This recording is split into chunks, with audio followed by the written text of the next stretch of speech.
నమస్తే, welcome to Suman TV. నేను విష్ణు. ప్రస్తుతంతో పాటు digital media expert Lalit Kumar గారు ఉన్నారు. వారితో మాట్లాడి చైల్డ్ పోర్నోగ్రఫీ వెబ్సైట్స్ని అడ్డం పెట్టుకొని సైబర్ నేరగాళ్ళు ఎటువంటి దారుణాలకు పాల్పడుతున్నారు అనే అంశం గురించి వారి విశ్లేషణ ద్వారా తెలుసుకుందాం. సార్ నమస్తే. సార్ లలిత్ కుమార్ గారు. నమస్తే విష్ణు గారు. సార్ లలిత్ గారు, ఈ మధ్య కొన్ని ఫోన్ కాల్స్ వస్తున్నాయి. మీరు చైల్డ్ పోర్నోగ్రఫీ చూశారు, మీ మీద కేసు ఫైల్ అయింది, ఎఫ్ఐఆర్ ఫైల్ చేసాం, వెంటనే మా స్టేషన్కి వచ్చి ఇమీడియట్గా లొంగిపోవాలి, లేదంటే మేమే మీ సెల్ ఫోన్ సిగ్నల్ని ట్రాక్ చేసి మీ ఇంటికి వచ్చి అరెస్ట్ చేస్తాము. సో ఇది ఇప్పుడు జరుగుతున్న వైనం. అంటే కొంతమంది సైబర్ నేరగాళ్ళు కొంతమందిని ట్రాక్ చేసి మీరు ఈ చైల్డ్ పోర్నోగ్రఫీ వీడియోలు చూస్తున్నారు, మేము మిమ్మల్ని పట్టుకుంటున్నాం అంటూ కూడా కొన్ని ఫేక్ కాల్స్ చేసి జనాల్ని భయభ్రాంతులకు గురి చేస్తున్నారు. తద్వారా డబ్బులు గుంజే ప్రయత్నం కూడా చేస్తున్నారు పెద్ద మొత్తంలో. అసలు ఏం జరుగుతుంది? ఈ చైల్డ్ పోర్నోగ్రఫీ వెబ్సైట్స్ని అడ్డం పెట్టుకొని సైబర్ నేరగాలు ఎటువంటి ఆకృత్యాలకు పాల్పడుతున్నారు? ఇక్కడ విష్ణు గారు, దేశంలో మామూలుగా ఫైనాన్షియల్ క్రైమ్ చేస్తారు అనేది అది ఒకటైతే, ఇప్పుడు సైబర్ క్రైమ్ ద్వారా సుమారు కొన్ని వేల కోట్ల రూపాయలు కొల్లగొడతా ఉన్నారు. జస్ట్ ఆన్లైన్ ద్వారానే దాదాపుగా 1000 నుంచి 1500 కోట్లు ఆన్లైన్ ద్వారానే ఈ ట్రాన్సాక్షన్ జరుగుతుంది. ఈ కేటుగాళ్ళంతా ఈ 1000-1500 కోట్లు ఆన్లైన్ ద్వారానే చీట్ చేస్తూ ఉంటారు. ఓకే. సహజంగా వాళ్ళ సైకాలజీ ఎలా ఉంటుందంటే, సైబర్ క్రైమ్ చేసేవాడిది ఇప్పుడు మీరు అన్నట్లు ఇప్పుడు చైల్డ్ పోర్నోగ్రఫీ అన్నారు. ఈ గ్రఫీ అంటే సహజంగా ప్రతి ఒక్కరూ ఇప్పుడు మొబైల్ ఫోన్ వాడతారు. మొబైల్ ఫోన్ వాడినప్పుడు ఏం చేస్తారంటే, ఒక 14 సంవత్సరాల నుంచి తదుపరి 60 సంవత్సరాల వరకు కూడా వాళ్ళ వ్యక్తిగతంగా వాళ్ళు ఒంటరిగా ఉన్నప్పుడు ఇంటర్నెట్ ఇప్పుడు చాలా ఈజీగా ఉంది, నెట్ బాగా దొరుకుతుంది కాబట్టి ప్రతి ఒక్కరూ ఏకాంతంగా కూర్చున్నప్పుడు సెక్స్ గురించి దాని గురించి చూడాలను, దాని గురించి వినాలను, అది ఏం జరుగుతుంది అనేసి ఇంటర్నెట్లో సెర్చ్ చేయడం చేస్తున్నారు. అవునవును. దాంట్లో మగవాళ్ళ ఆడవాళ్ళ అనేది కాదు, ఇక్కడ ఈ ఏజ్ సెక్టార్ వాళ్ళు ఏకాంతంగా రహస్యంగా చేస్తున్నారు. ఈ సెర్చ్ చేసినప్పుడు ఏమవుతుందంటే, సెక్స్ వీడియోస్ అని టైప్ చేస్తాం గూగుల్లో, చేస్తే కొన్ని లింక్స్ వస్తాయి. కొన్ని ఫారెన్ సంబంధించిన లిస్టు, లోకల్ సంబంధించిన ఇట్లాంటి కొన్ని లింక్స్ వస్తాయి. ఇప్పుడు కొద్దిగా తగ్గాయి. అందుకు గతంలో ఒక 5-10 సంవత్సరాల క్రితం చాలా సైట్స్ ఉండేటి, ఎక్కువ. ఇప్పుడు ఒక 6-7-10 సైట్లు. ఈ సైట్స్లో వీళ్ళు లింక్స్ క్లిక్ చేయడం వల్ల ఏమవుతుందంటే కొన్ని వీడియోస్ డిస్ప్లే అవుతాయి. ఈ డిస్ప్లే అయినప్పుడు ఏం చేస్తారంటే, వాళ్ళకి కావాల్సిన వీడియో ఇది కాదు, ఇంకో లింక్ ఇట్లా అన్ని లింకులు సెర్చ్ చేస్తారు. సెర్చ్ చేసేసి వదిలేస్తారు. ఇది సహజంగా ప్రతి ఒక్కరూ చేస్తారు, మనకు బయట చెప్పరు. కానీ ఈ ఏజ్ 14 years 15 years నుంచి 60-70 years వరకు కూడా మానవ సహజంగా వాళ్ళు ఏకాంతంగా ఉన్నప్పుడు ఏదో కొంత వాళ్ళు మన మనిషి యొక్క తత్వం ఏంటంటే, ఫుడ్, నెక్స్ట్ సెక్స్, ఎంటర్టైన్మెంట్, ఈ మూడిట్లో ప్రతి ఒక్కరు ఉంటారు. ఈ సైబర్ నేరగాళ్ళు ఏం చేస్తారంటే, అది సహజంగా అందరూ చూసేదే కాబట్టి వాళ్ళు ఒక ఏజ్ సెక్టార్ డేటాబేస్ను కలెక్ట్ చేస్తారు. ఏజ్ సెక్టార్ డేటాబేస్ నుంచి కలెక్ట్ చేసి ఏం చేస్తారంటే, ఫోన్ కాల్స్ చేస్తారు. ఫోన్ కాల్ చేసి ఏం చేస్తారంటే, మీరు చైల్డ్ పోర్నోగ్రఫీ చూశారు, నేను ఒక పోలీస్ స్టేషన్ సర్కిల్ ఇన్స్పెక్టర్ను మాట్లాడుతున్నాను, మా డేటాబేస్లో మీ IP అడ్రస్లో మీరు చైల్డ్ పోర్నోగ్రఫీ చూసారు, మీ మొబైల్లో చూసేశారు, దాని మీద మా దగ్గర అన్ని ఎవిడెన్సెస్ ఉన్నాయి, మీ మీద కేసు ఫైల్ చేస్తున్నాం అని చెప్పేసి బెదిరిస్తారు. ఒక గంభీరమైన వాయిస్, గంభీరంగా ఎలా ఉంటుందంటే, గదమాయించి ఎవరు మాట్లాడేది విష్ణువర్ధనేనా, ఇలా ఉంటుంది వాయిస్. ఏదో ఒక విష్ణువర్ధనే మాట్లాడేది అంటే, అవును సార్, మీ పేరు కూడా చెప్తాడు, అవును సార్ అంట, మీ మీద కేసు ఫైల్ అయింది, ఎందుకు సార్ అంట, నువ్వు నెట్లో చిన్నపిల్లల సెక్స్ వీడియోలు చూస్తున్నావు మొబైల్లో అప్పుడు నీకు అనిపిస్తుంది నేను మొబైల్లో ఎప్పుడో చూసినానే ఒక వారం క్రితం ఏదో లింకులు ఓపెన్ చేసినా కొంపదీసి ఏమైనా కనుక్కున్నాడని చెప్పి మీకే డౌట్ వేస్తుంది. అమ్మ నేను చూసినట్టు దాంట్లో చైల్డ్ పోర్న్కు సంబంధించినవి ఉన్నాయా, పోలీసులు ట్రాక్ చేశారా అని మీరు భయపడతారు. కాళ్ళ చేతులు వణికిపోతాయి. భయపడిన తర్వాత ఏం చేస్తారంటే వెంటనే మీరు కట్ చేసేస్తారు భయపడి. రెగ్యులర్గా మీకు కాల్స్ వస్తుంటాయి. కాల్స్ లిఫ్ట్ చేయనప్పుడు ఏం చేస్తారంటే మెసేజ్లు పెడతారు. ఓకే, మెసేజ్లు పెట్టిన తర్వాత ఏం చేస్తారు, మీరు మీ ఫ్రెండ్తో ఎవరితో షేర్ చేసుకుంటారు. ఇది ప్రాబ్లం ఉంది, ఇట్లా కేసు ఏదో ఫైల్ అయిందంటే నాకు కాల్ వస్తుంది అన్నప్పుడు మీ ఫ్రెండ్స్ కానీ ఇంకోరు కానీ ఏం చేస్తారంటే ముందు ఈ కేసు లేకుండా చేయాలంటే ఏం చేయాలో ఒకసారి కనుక్కుందామని చెప్పేసి ఇది కేసు లేకుండా ఉంటే ఏం చేయాలి అని అడుగుతారు. వీళ్ళే దానికి పరిష్కారం అడిగినప్పుడు ఏం చేస్తారంటే అప్పుడు లేదండి మా సార్ మాట్లాడతారు అని చెప్పేసి ఇంకొక లైన్లోకి వస్తాడు. ఇంకో పెద్ద మనిషి లైన్లోకి వచ్చి ఏం చేస్తాడంటే మీకు ఇది సాల్వ్ చేయాలంటే చాలా స్ట్రిక్ట్ ఆఫీసర్ మా సారు, దీన్ని నేనైతే నువ్వు యువర్ యంగ్స్టర్ కాబట్టి భవిష్యత్తు ఉంది కాబట్టి నీకోసం నేను త్యాగం చేస్తూ నిన్ను సేవ్ చేస్తాను, మా ఆఫీసర్తో మాట్లాడతాను, ఈ అకౌంట్ నంబర్కు నువ్వు ₹1,00,000 పంపించేసి కేసు మాఫీ చేస్తాను అని చెప్పి అదొక పద్ధతి. ఓకే, అట్లా సుమారుగా ఆ సబ్జెక్ట్ ₹1,00,000 అన్నవాడు ఏం చేస్తాడంటే నాకు ₹1,00,000 వర్త్ లేదన్నప్పుడు 70,000, 50,000, లాస్ట్కి 20,000, 10,000 సైతం బార్గెనింగ్ చేసేసి తీసేసుకుంటారు. ఇంకొకటి ఇదే సబ్జెక్ట్ మీద కొంతమంది ఏం చేస్తారంటే మీరు చైల్డ్ పోర్నోగ్రఫీ చూశారు, మీరు చూసిన వీడియోలు ఎక్కడెక్కడ సెర్చ్ చేశారనే వీడియోలు మా దగ్గర ఉన్నాయి, స్క్రీన్ షాట్స్. మీరు ఏది సైట్ చూశారో మీ మొబైల్లో ఏవేవి చూశారన్నీ మా దగ్గర ఉన్నాయి.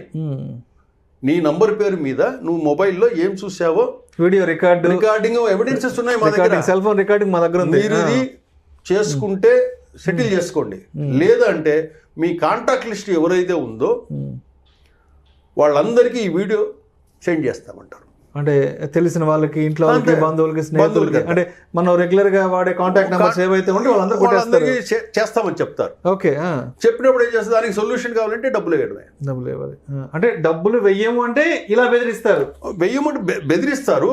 కొంచెం మనం స్టబాన్ గా కొంచెం అవగాహన ఉన్నవాళ్ళు ఈ కంప్యూటర్స్ గురించి, టెక్నాలజీ గురించి, ప్లస్ ఈ సైబర్ గురించి, ఈ డిజిటల్ దాని గురించి అవగాహన ఉన్న వాళ్ళు ఏం చేస్తారంటే దాన్ని లైట్గా తీసేసుకుంటారు. వాళ్ళు కొద్దిసార్లు ప్రెజర్ చేసేసి వాళ్ళు వదిలేస్తారు. మ్యాక్సిమం ఏం చేస్తారంటే ఒక 100 మందిని టార్గెట్ చేశారంటే వీళ్ళు ఒక 50-60 మంది పేమెంట్ చేసేస్తారు వాళ్ళకి. ఎందుకంటే ఇది సహజంగా అందరూ చూసేదే. నేను వారం క్రితం చూశాను సైటు, అంతకుముందు చూశాను, ఎవరు లేనప్పుడు చూశాను, వాళ్ళకి తెలిసిందేమో, ఎందుకంటే అందరూ అదే పని చేస్తారు కదా అని భయపడతారు. అదే కనుక ఈ ఒక సెగ్మెంట్ చైల్డ్ పోర్నోగ్రఫీ అనేది ఒకటి చూస్తే ఇంకా లేడీస్కి సంబంధించి అయితే అది ఇంకా భయంకరమైన బ్లాక్మెయిలింగ్. అది ఈజీగా చేస్తారు. ఆ ఫోన్ కాల్ చేసేవాళ్ళు కూడా లేడీసే చేస్తారు వాళ్ళకి. అప్పుడు వాళ్ళు చాలా ఇబ్బంది పడతారు లేడీస్. కొంచెం తెలియకుండా ఆన్లైన్ ట్రాన్స్ఫర్ చేస్తారు, చేసి మళ్ళీ ఎవరు చెప్పరు, వీళ్ళు బయటికి చెప్పుకోలేదు. అంతే కదా, పరువు సమస్య కదా, దీనికి సంబంధించిన విషయం బయటకు చెప్పలేరు, పోలీస్ స్టేషన్కి వెళ్ళలేరు. ఎంతో కొంత వాళ్ళ దగ్గర ఉండింది, లేకపోతే అక్కడ ఇక్కడ తీసుకు అవసరం ఉందని చెప్పేసి దాంట్లో ఆన్లైన్లో వేసేసి నంబర్ బ్లాక్ చేసుకుంటారు, లేకపోతే నంబర్ మార్చుకుంటారు. ఇట్లా జరుగుతూ ఉంది. ఇక్కడ చివరిగా ఏంటంటే సైబర్ క్రైమ్ అనేది ఈ మొబైల్ ఫోన్స్కి వచ్చే ఏ లింకులు ఓపెన్ చేయకపోవటం ఉత్తమం. ఏ లింకు ఓపెన్ చేయొద్దు. నీకు బ్యాంకింగ్ అంటే బ్యాంకింగ్ యాప్ ఉంటుంది, అఫీషియల్ యాప్. వీళ్ళు ఇష్టం వచ్చినట్లు ఏం చేస్తారంటే చాలామంది, కొంతమంది ఎంప్లాయీస్ జాబ్స్ మారుతుంటారు, కంపెనీలు మారుతుంటారు. ఒక కంపెనీలో ఒక బ్యాంక్ అకౌంట్ ఉంటుంది, ఇంకో కంపెనీకి వెళ్ళిన తర్వాత ఇంకో బ్యాంక్ అకౌంట్ ఓపెన్ చేస్తారు. ఇట్లా 4-5 అకౌంట్లు ఉంటాయి. ఈ 4-5 అకౌంట్లు అట్లా మెయింటైన్ చేయడం కంటే ఒక అకౌంట్నే మెయింటైన్ చేసుకోవడం ఉత్తమం. దానికి సంబంధించిన యాప్ ఉంటుంది, ట్రాన్సాక్షన్స్ కానీ ఏమన్నా కూడా దాంట్లోనే చేసుకోవడం ఉత్తమం. ఇప్పుడు 4-5 బ్యాంకులు చేసేసి ఆ 4-5 బ్యాంకుల పేర్లతో కొన్ని లింకులు వస్తుంటాయి. మీరు మీ ఆధార్ కార్డు అప్డేట్ చేసుకోండి, కేవైసీ అప్డేట్ చేసుకోండి, కింద లింక్ క్లిక్ చేయండి, నామినీ అప్డేట్ చేయండి అనేసి వస్తాయి. వచ్చినప్పుడు ఏం చేసినప్పుడు నీ కాంటాక్ట్స్ అలౌ చేయి, ఇమేజెస్ అలౌ చేయి, ఇవన్నీ వచ్చినప్పుడు అవన్నీ నొక్కేస్తారు. చాలా మంది తెలియదు. నొక్కేసిన తర్వాత ఏమవుతుందంటే మొత్తం డేటా వాళ్ళు క్యాప్చర్ అయిపోతుంది. నీ ఫోన్లో ఏవైతే ఉందో అంత డేటా వాళ్ళ దగ్గర ఉండిపోతుంది, కాంటాక్ట్స్ ఉండిపోతాయి. నీ దగ్గర గ్యాలరీలు ఏమేమి ఉన్నాయి, వీడియోలు అన్ని ఎవ్రీథింగ్ వాళ్ళ దగ్గర ఉంటాయి. కాబట్టి లింక్సే ఓపెన్ చేయటం మానేయాలి. ఫోన్ కాల్స్ అంటే మనం అవాయిడ్ చేసేయచ్చు. ఈ లింక్స్ ఏం చేస్తారంటే, ఇంకోటి కొంతమంది ఏం చేస్తారంటే, మనిషి బలహీనత ఏంటంటే, నీకు డబ్బు వచ్చింది, నీకు లాటరీ తగిలింది, నీకు లోన్ 5 లక్షలు అప్రూవ్ అయిపోయింది, తీసుకో. ఈ తీసుకోవాలంటే నీ డీటెయిల్స్ పెట్టేస్తే నీ బ్యాంక్ అకౌంట్లో ట్రాన్స్ఫర్ చేస్తామంటారు. Pan card, Aadhaar card number enter చేసి డబ్బులు మీకు కొట్టేస్తాం. ఆ లింక్ ఓపెన్ చేస్తున్న సేమ్ డేటాబేస్ మొత్తం వాళ్ళ దగ్గరికి వెళ్తుంది, నీ బ్యాంక్ డీటెయిల్స్ ఎవ్రీథింగ్. ఇదొక పద్ధతి. ఇక్కడ మనం గమనించాల్సింది ఏంటంటే, ఏది కూడా ఎవరైనా ఫోన్ చేసి మేము బ్యాంక్ నుంచి మాట్లాడుతున్నాం, ఇదొక తరహా మోసం. మేము వాళ్ళ కాల్ కూడా ఏమవుతుందని కాల్ రైడ్ ఏం పెడతారంటే, సపోజ్ ఎస్బీఐ, యాక్సిస్ ఏదైనా ఉంటుంది కదా, SBI toll free, Union Bank toll free అని ఏదో ఒకటి పెట్టేసి ఏం చేస్తారంటే, మనకు కాల్ వస్తూనే చాలా మంది ఏం చేస్తారు, గ్రామీణ ప్రాంతాల్లో ఉన్నోళ్ళు, చిన్న టౌన్లో ఉన్నోళ్ళు, ఈ స్టూడెంట్స్ ఎవరన్నా ఏం చేస్తారంటే బ్యాంక్ పేరు వస్తుంది పైన. బ్యాంక్ పేరు వచ్చినప్పుడు బ్యాంక్ వాళ్ళు అంటారు, హలో సార్ చెప్పండి సార్ అంటే మీది ఇట్లా డెబిట్ కార్డు డేట్ అయిపోతుంది, మీరు అది అప్డేట్ చేసుకోవాలి, బ్లాక్ అయిపోతుంది, ఇంకో 2 నెల ఉంది, బ్లాక్ అయిపోతుంది, మీరు ఇమ్మీడియట్గా అప్డేట్ చేసుకోవాలి, మీకు మీ డెబిట్ కార్డ్ నెంబర్ ఒకసారి చెప్పండి అంటాడు. అన్నప్పుడు ఏం చేస్తారంటే 842484 అనేసి ఆ నంబర్ అంతా చెప్పేసి ఎక్స్పైరీ డేట్ అడుగుతాడు. Expiry date number back side తిప్పండి అంటారు. తిప్పిన తర్వాత ఒక నంబర్ 3 అంకెల నంబర్, ఈ నంబరు 342 అంటారు. 342 అంటేనే 342 చేసేసిన తర్వాత జస్ట్ అతను పెట్టేసిన మరుక్షణం మీకు ఒక ఓటీపీ వస్తుంది, ఇప్పుడు మీకు అప్డేట్ చేసేసాము, ఆ ఓటీపీ చెప్పండి అంటారు. ఇప్పుడు వాళ్ళు ఆ సిస్టమ్ మీదనే ఇవన్నీ కొట్టేస్తుంటారు. ఆ ఓటీపీ మీరు లైన్లో ఉంచి ఓటీపీ వస్తే ఓటీపీ చెప్పండి, మీది క్లియర్ అయిపోతుంది అంటూనే వీళ్ళు ఆతృతగా ఏం చేస్తారంటే ఆ ఓటీపీ చెప్పేస్తారు. ఆ ఓటీపీ చెప్పిన మరుక్షణం కంప్లీట్ ఆ అకౌంట్లో ఆ డీటెయిల్స్ ఎవ్రీథింగ్ అంతా క్యాప్చర్ ఖజానా మొత్తం ఖాళీ చేసేస్తారు. కాబట్టి ఎంతసేపు ఊరికే ఎవరైనా లోన్లు ఇస్తామన్నా, ఏది ఫ్రీగా ఇస్తామన్నా, మీకు డబ్బులు ఇచ్చేసాము, ఎందుకు ఊరికే డబ్బులు ఇవ్వరు. ఊరికి మన బ్యాంకులో ఎందుకు వేస్తారు డబ్బులు?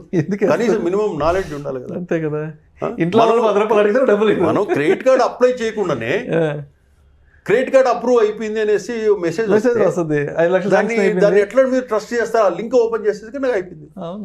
అప్పుడు మీకు కనీసం మినిమం నాలెడ్జ్ కదా వీళ్ళకు కావాల్సింది. క్రెడిట్ కార్డుకి అప్లై చేయలేదు, అప్లై చేయనప్పుడు ఎందుకు వస్తుంది? ఇమ్మీడియట్గా ఏదైనా కూడా అట్లా మెసేజ్లు వచ్చినప్పుడు కానీ, మెయిల్స్ వచ్చినప్పుడు కానీ కన్సర్న్ బ్యాంక్ మేనేజర్ ఫోన్ చేయాలి. ఆ స్క్రీన్ షాట్ తీసి పంపించవచ్చు. సార్ ఇట్లా మెసేజ్ వచ్చింది, ఇది బ్యాంక్ ఇదేనా అని వాళ్ళు అకౌంట్ నెంబర్ చెక్ చేసి ఇది ఫేక్ అండి అని చెప్పేస్తారు. అట్లా ఫస్ట్ ఏది కూడా ఫస్ట్ చేయాల్సింది ఏంటంటే లింక్ ఓపెన్ చేయకూడదు. మీకు వచ్చే మెసేజ్లు ఏవి డబ్బులు ఏదైనా వస్తుందన్నా ప్రైజ్ గిఫ్ట్లు ఊరికే రావు, అది మనసులో పెట్టుకోవాలి. నాకెందుకు వస్తుంది ఊరికే? ప్రీ అప్రూవ్డ్ కార్డ్ అంటాడు, credit card. Pre approved card ఎందుకు ఇస్తాడు నీకు? అసలు మన పర్మిషన్ లేకుండా మనకు అప్రూవ్ చేసి మనకి ఇవ్వడం ఏంది?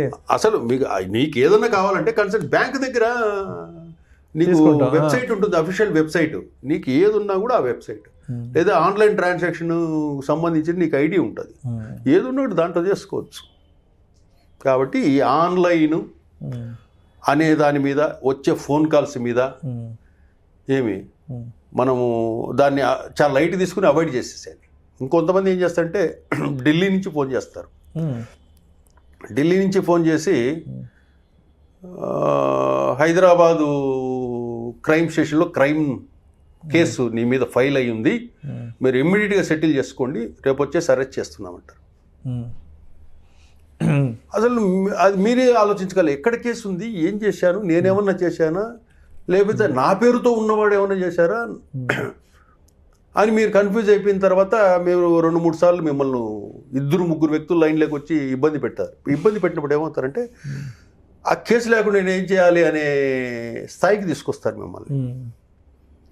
తీసుకొచ్చిన తర్వాత సెటిల్మెంట్కు బ్యాంక్ అకౌంట్ పంపించి డబ్బులు వేయించుకుంటారు.